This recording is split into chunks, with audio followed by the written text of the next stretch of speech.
country has suffered the ignominy of a grim milestone, crossing 10,000 COVID-19 deaths. The infection graph is yet again raising fears that the country is already grappling a third wave, even before the second wave has completely subsided. In the face of clueless authorities to deal with the ongoing health crisis, the onus is yet again on the soldiers of the public, who need to exercise maximum caution at this time in our fight against coronavirus. Good morning, I'm Sarah Sapsanama and these are the headlines of the hour. Nepal faction eyes unification even as leaders within the group mount pressure to join the government. Two-day meet remains indecisive. Vaccine remains the top priority of the government, as one-third of the population to be vaccinated by mid-September and all eligible citizens by mid-April. At least 2 people killed and 6 areas put on high alert as uncontrolled wildfires spread across Greece. And Kenya's Peres Jepchirchir wins the Olympic women's marathon, claiming the country's second consecutive gold medal in the event.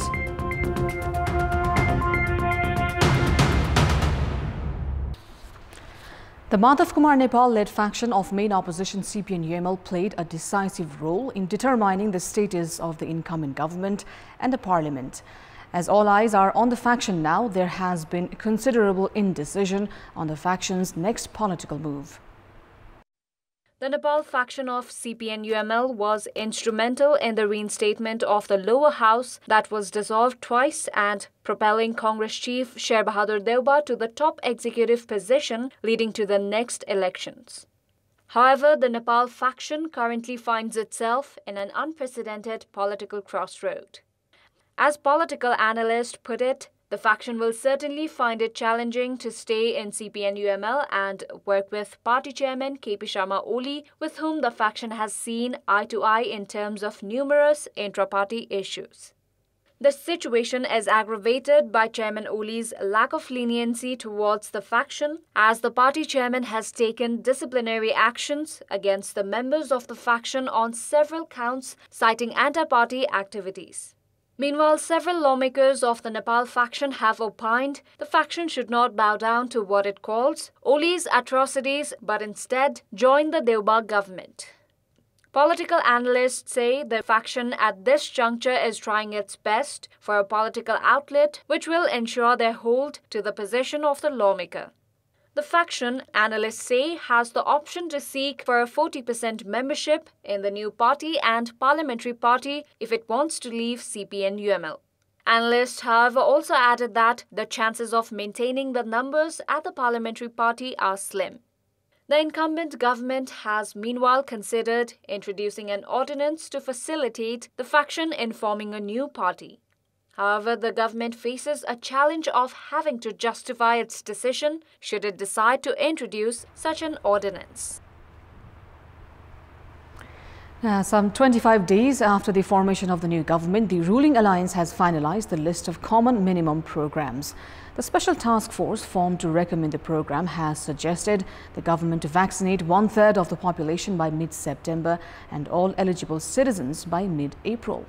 The task force, led by Congress General Secretary Purna Bahadur Khadka, submitted the program drafts to Prime Minister Sher Bahadur Deuba and other senior leaders yesterday. The task force has recommended the government to introduce economic packages for industries battered by COVID-19, including tourism, media and transportation sectors. Likewise, the team has urged the government to prioritize effective rescue programs and to introduce relief packages for victims of flood and landslides. The program draft has also suggested the government should conduct a thorough investigation on the financial irregularities reported in the procurement of health equipment by the previous Oli administration. Meanwhile, in terms of pending border issues with India, the government has been advised to take diplomatic initiatives. The special task force that included leaders from the ruling Congress, Maoist Centre and Janata Samajwadi Party also submitted a code of conduct for ministers and work plan for the government operation. The manual has recommended the formation of a common mechanism for ruling parties at the federal, provincial and district levels. Now, the coronavirus fatality in the country has crossed a grim milestone of 10,000 as 25 COVID patients succumbed to the virus. This has taken the total death tally to 10,019, while 2,430 have tested positive, taking the total number of positive cases to 710,509. Kathmandu Valley has reported 701 new cases, which includes 471 from Kathmandu district, 147 from Lalitpur and 83 from Bhaktapur. Based on the Health Ministry, 60.04% of the total infected are males. Likewise, majority of the infected are from the age group of 21 to 40 years.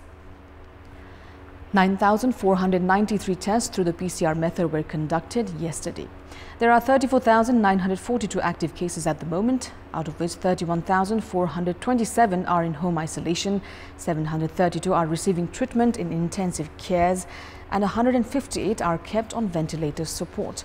356 are in quarantine. Meanwhile, 1,885 COVID-infected patients have registered full recovery, taking the total recoveries to 665,548. The recovery rate, however, has dropped to 93.7%. Based on the Health Ministry's latest update, around 2.2 million people have been fully vaccinated, while around 4.4 million are awaiting their second doses. The Nebico biscuit factory in Balaju industrial area in the capital has been raging in fire since early morning today. According to local police, the fire began at 2 in the morning. Around 200 security personnel, including firefighters, Nepal police and armed police force personnel have been deployed to control the blazes. 9 water tankers, including a tanker from Trivandrum International Airport, have also been sent to control the blaze. According to our correspondent, 2 out of 3 buildings of Nebico Biscuit Company have caught fire. More updates to follow on it. Now, the COVID Crisis Management Center has urged the National Examination Board to rethink on the Grade 12 examination scheduled to be held from 15th of August this month. The CCMC, indicating the surge in the corona infection graph, has advised the board to reconsider the examination schedule. The announcement by the center has increased speculation whether the exams will be conducted as per the schedule. The Education Board, meanwhile, had prepared to conduct examinations with physical attendance. Earlier, the Health Ministry had also corresponded with the authorities, urging to suspend the examinations. The State Minister for Health, Umesh Shrestha, through social media informed that CCMC and Ministry for Education have been urged to halt the examinations. Meanwhile, the CCMC yesterday corresponded with the Education Board to rethink about the issue, presenting the Health Ministry's correspondence. Around 400,000 students are scheduled to appear in Grade 12 examination. The Education Board had publicized the examination schedule to be conducted from 15th to 25th of August. The Chairman of Education Board, Chandramani Paudel, informed that a meeting has been called for today following the CCMC recommendation. Paudel further informed that various possible alternatives, including online or rescheduling exams, results based on internal evaluation, among others, will be discussed in the meeting today. Public transport services have been fully operating with minimal safety measures amid the persisting risk of coronavirus.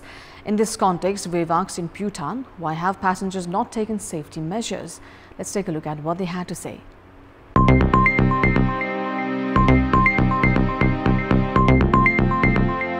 यात्रुले पनि mask लगाउनु पर्छ भन्ने जान्न पर्यो ड्राइभरले सबैलाई mask लगाए छ कि छैन हेर्न पर्यो कन्डक्टरले चाहिँ मानव सञ्चालकले हेर्न पर्यो सबैले मास्क लगाएको छ कि छैन पोहोर सालको उसमा डरमा गयौं अहिले डर त छैन भए पनि तर आफू सुरक्षित त हुनु पर्यो भन्ने त्यतिमा छम कर्मचारी भएर हामी त हिँड्नै पर्ने बाध्यताले पनि हो कसै घरमा रासन पानी हुन्न त्यो रासन पानीको लागि हिँड्न आउनु पर्ने भएर हैन हिँड्नै पर्ने बाध्यताले पनि हिँड्नै पर्यो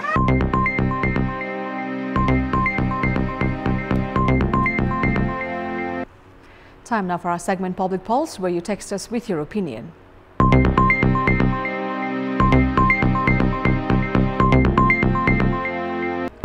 The question is, what's your take on the proposal to form political mechanism from the centre to districts to assist the government? Your options are A, unconstitutional, B, attempt to manage leaders, and C, politics of sharing. The voting is on. Type NEWS, select your option A, B or C and send it to 34001 to share your opinion with us. Time now for the sports update.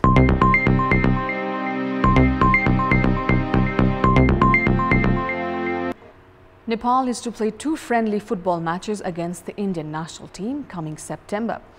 According to All Nepal Football Association (ENFA), the matches will take place on 2nd and 5th of September. Both the matches will be played at Dashrath Stadium in the capital. Out of the 19 matches played so far between the two nations, India has a strong 13-2 record with 4 matches ending in draws. The friendly matches come as a preparation ahead of the 13th SAF Championship that will take place in October later this year. Nepal and Maldives have proposed to host the championship. However, the venue has yet to be decided. Bangladesh had pulled back from hosting the championship, citing COVID threat. Time now for our special segment, Media Watch.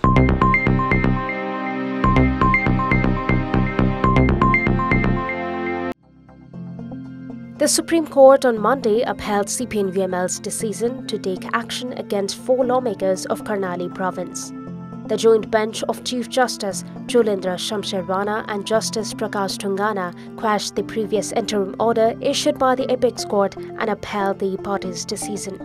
CPN-UML lawmakers Prakash Rala, Ambar Thapa, Gurmaraj Sahi and Nanda Singh Buddha had breached the party whip and crossed the floor to vote in favour of Chief Minister Mahendra Bahadur Shahi of CPN Maoist Centre.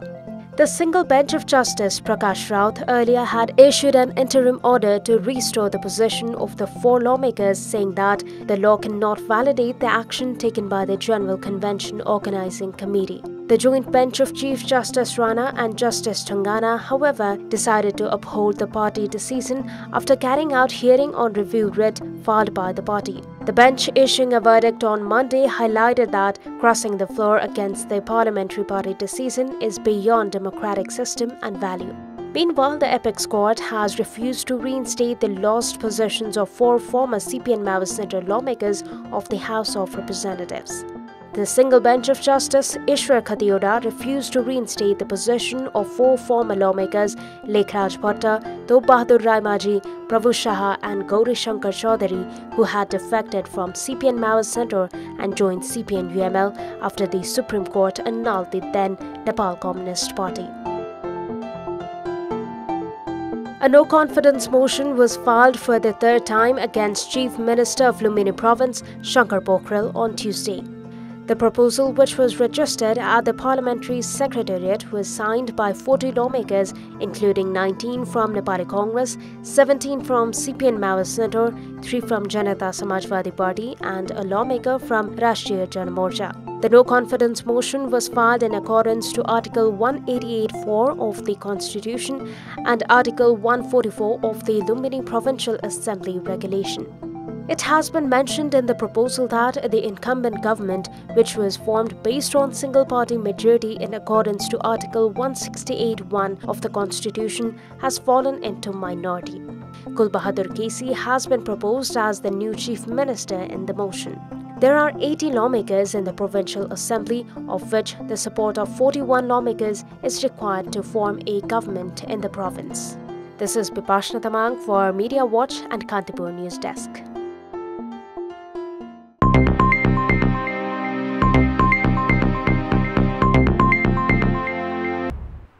That's all for the moment. Thank you for watching. Bye for now.